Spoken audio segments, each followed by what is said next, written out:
قواعد، مخارج اور صفات تجوید سیکھنے کے لیے کہہ لیں کہ یہ تین چیزیں جو ہے یہ بنیادی ہیں۔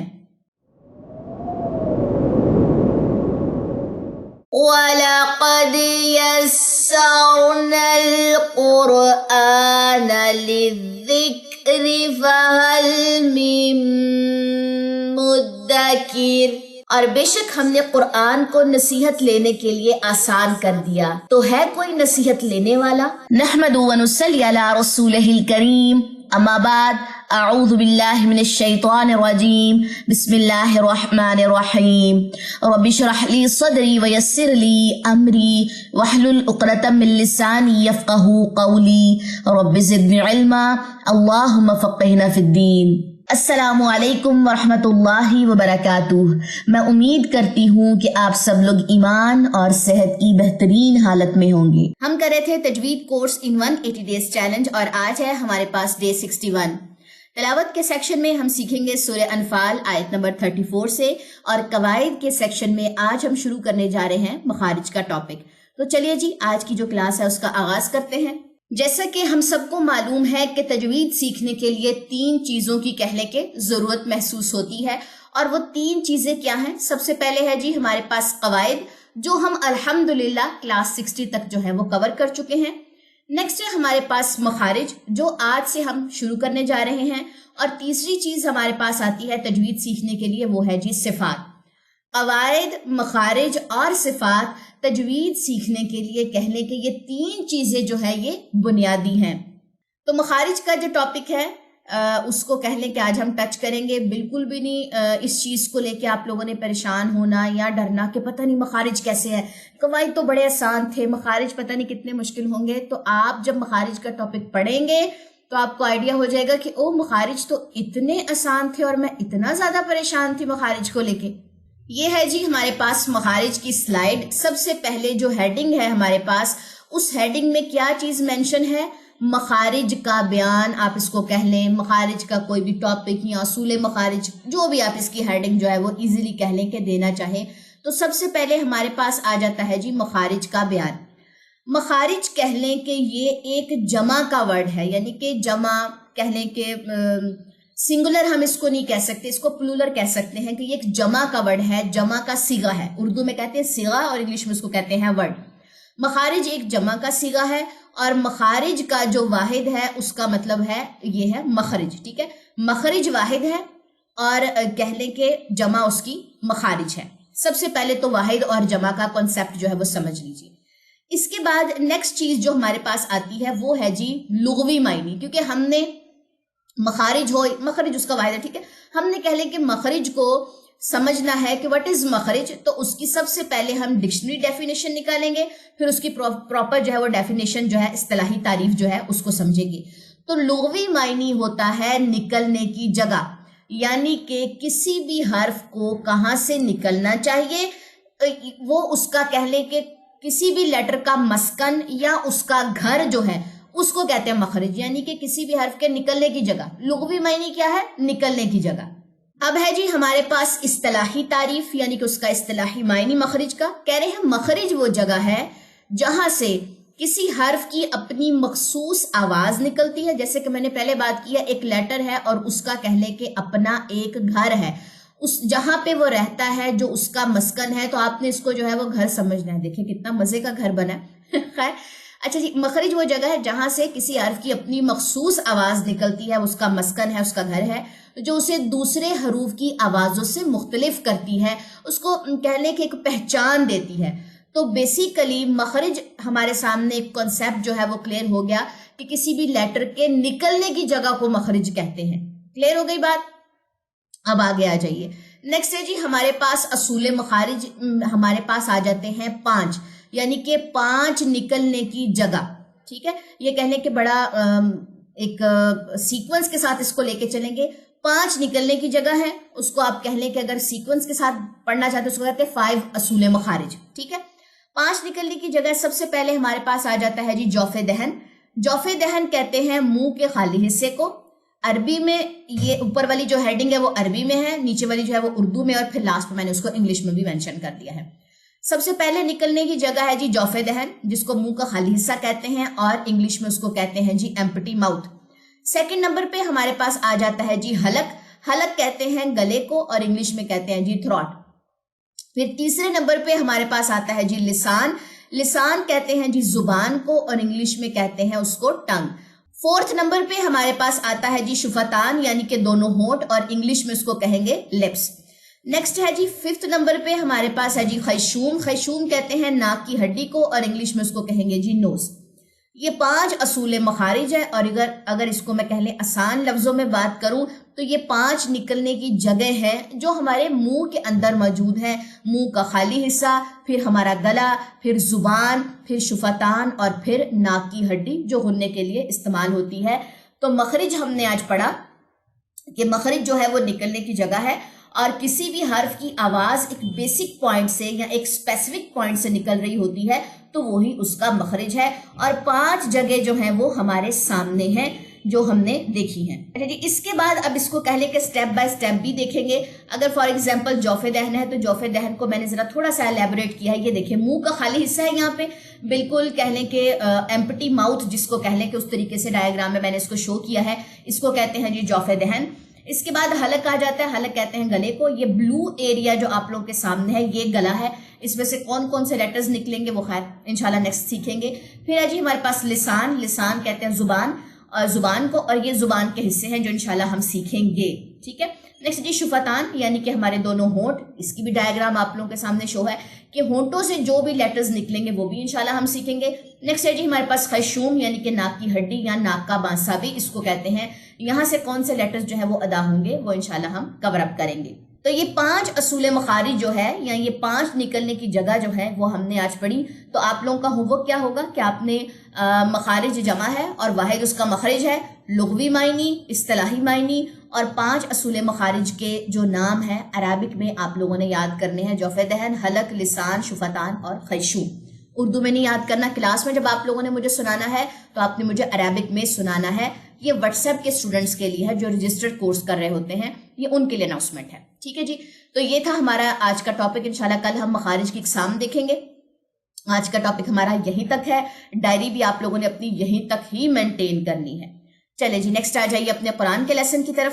چلیں جی قرآن کا جو لیسن ہے وہ ہے ہمارے پاس آیت نمبر 34 سے، سورہ انفال سٹارٹ کرتے ہیں جی۔ اعوذ باللہ من الشیطان الرجیم، بسم اللہ الرحمن الرحیم۔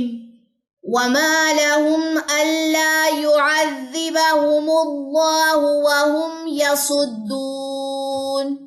وهم يصدون عن المسجد الحرام وما كانوا أولياءه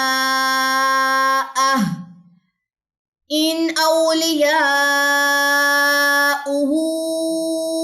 إلا المتقون ولكن أكثرهم لا يعلمون وما كان صلاتهم عند البيت إلا مكاء وتصدية فذوقوا العذاب بما كنتم تكفرون إن الذين كفروا ينفقون أموالهم ليصدوا عن سبيل الله فسينفقونها ثم تكون عليهم حسرة ثم يغلبون والذين كفروا إلى جهنم يحشرون ليميز الله الخبيث من الطيب ويجعل الخبيث بعضه على بعض فيركمه جميعا فيجعله في جهنم أولئك هم الخاسرون قل للذين كفروا إن ينتهوا يغفر لهم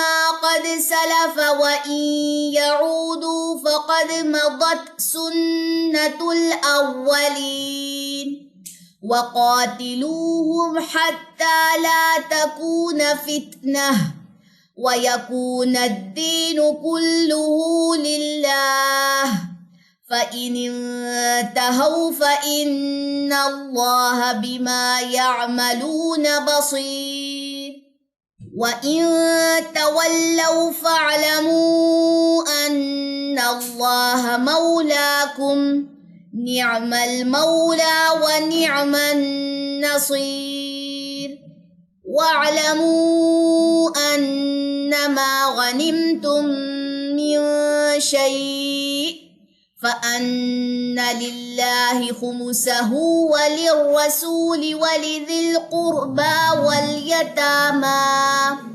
والمساكين وابن السبيل إن كنتم آمنتم بالله وما أنزلنا على عبدنا يوم الفرقان يوم التقى الجمعان والله على كل شيء قدير إذ أنتم بالعدوة الدنيا وهم بالعدوة القصوى والركب أسفل منكم ولو تواعدتم لاختلفتم في الميعاد ولكن ليقضي الله أمرا كان مفعولا ليهلك من هلك عن بينة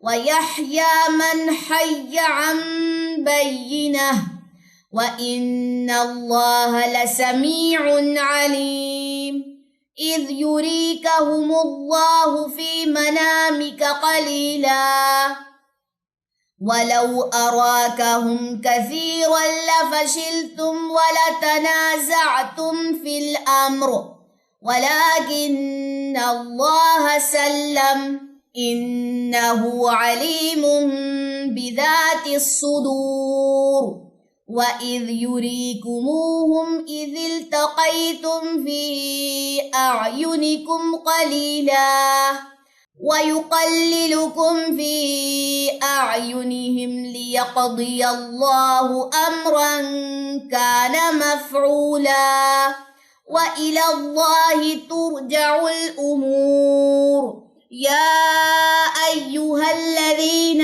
آمنوا إذا لقيتم فئة فاثبتوا واذكروا الله كثيرا لعلكم تفلحون وأطيعوا الله ورسوله ولا تنازعوا فتفشلوا وتذهب ريحكم واصبروا إن الله مع الصابرين ولا تكونوا كالذين خرجوا من ديارهم بطرا ورئاء الناس ويصدون عن سبيل الله والله بما يعملون محيط وإذ زين لهم الشيطان أعمالهم وقال لا غالب لكم اليوم من الناس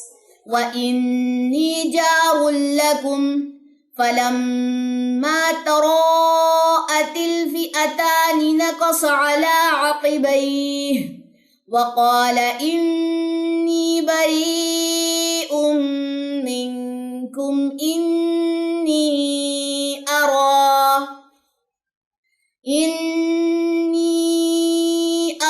ما لا ترون إني أخاف الله والله شديد العقاب إذ يقول المنافقون والذين في قلوبهم مرض غر هؤلاء دينهم ومن يتوكل على الله فإن الله عزيز حكيم وَلَوْ تَرَى إِذْ يَتَوَفَّى الَّذِينَ كَفَرُوا الْمَلَائِكَةُ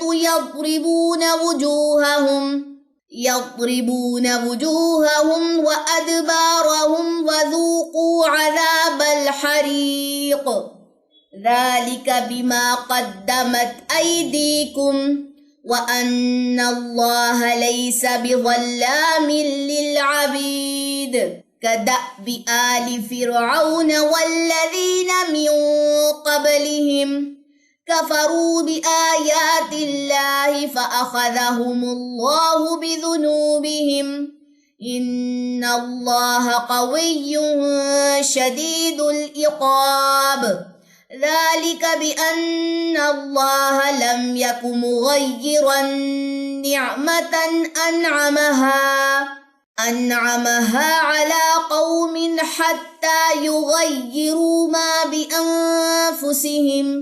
یہاں پہ بھی نمبر ہوا ہے، ٹھیک ہے، یہاں پہ بھی نمبر ہوا ہے، نشان لگا لیجئے، باقی غنوں کو بھی ساتھ ساتھ نشان لگا لیجئے.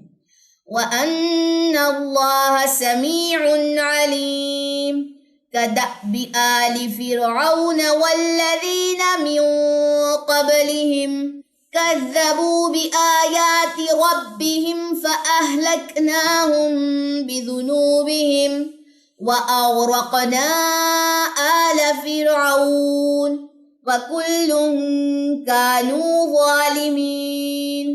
إِنَّ شَرَّ الدَّوَابِّ عِندَ اللَّهِ الَّذِينَ كَفَرُوا فَهُمْ لَا يُؤْمِنُونَ الَّذِينَ عَاهَدتَّ مِنْهُمْ ثُمَّ يَنقُضُونَ عَهْدَهُمْ فِي كُلِّ مَرَّةٍ وَهُمْ لَا يَتَّقُونَ. یہاں پہ بھی نمبر ہوا، ٹھیک ہے، اس کا بھی نشان لگائیے. مد لازم کلمی مفقل ہے تو یہاں پہ ہم نمبر بھی ساتھ ہی کریں گے تاکہ اس کی جو جزم والی با ہے وہ واضح ہو سکے. فَإِمَّا تَثْقَفَنَّهُمْ فِي الْحَرْبِ فَشَرِّدْ بِهِمْ مَنْ خَلْفَهُمْ لَعَلَّهُمْ يَذَّكَّرُونَ. وَإِمَّا تَخَافَنَّ مِنْ قَوْمٍ خِيَانَةً فَانبِذْ إِلَيْهِمْ عَلَى سَوَاءٍ إِنَّ اللَّهَ لَا يُحِبُّ الْخَائِنِينَ. وَلَا يَحْسَبَنَّ الَّذِينَ كَفَرُوا سَبَقُوا إِنَّهُمْ لَا يُعْجِزُونَ. وَأَعِدُّوا لَهُم مَّا اسْتَطَعْتُم مِّن قُوَّةٍ وَمِن رِّبَاطِ الْخَيْلِ تُرْهِبُونَ بِهِ عَدُوَّ اللَّهِ. یہاں پہ بھی نمبر ہوا ہے اور یہاں پہ بھی نمبر ہوا، ٹھیک ہے. وَعَدُوَّكُمْ وَآخَرِينَ مِن دُونِهِمْ، یہاں پہ بھی نمبر ہوا ہے. ابھی ساتھ ساتھ نشان لگوا رہی ہوں، نشان لگاتے جائیں تاکہ جب تک نمبر کی ایک دفعہ عادت نہ ہو جائے تو پھر چھوڑ دوں گی، ٹھیک ہے، لیکن ابھی ساتھ ساتھ لگاتے جائیں نشان. لا تعلمونهم الله يعلمهم وما تنفقوا من شيء في سبيل الله يوفى إليكم وأنتم لا تظلمون. وإن جنحوا للسلم فاجنح لها وتوكل على الله انہو هو السمیع العلیم. چلیں جی آیت نمبر 61 تک آپ لوگ نشان لگا لیجیے. آج کا لیسن کسی بھی چیز کی سمجھ نہ آئے تو آپ لوگوں نے پوچھ لینا ہے. انشاءاللہ نیکسٹ کلاس میں ملاقات ہوگی. سبحانک اللہم و بحمدک اشہد ان لا الہ الا انت استغفرک و اتوب الیک. السلام علیکم ورحمۃ اللہ وبرکاتہ.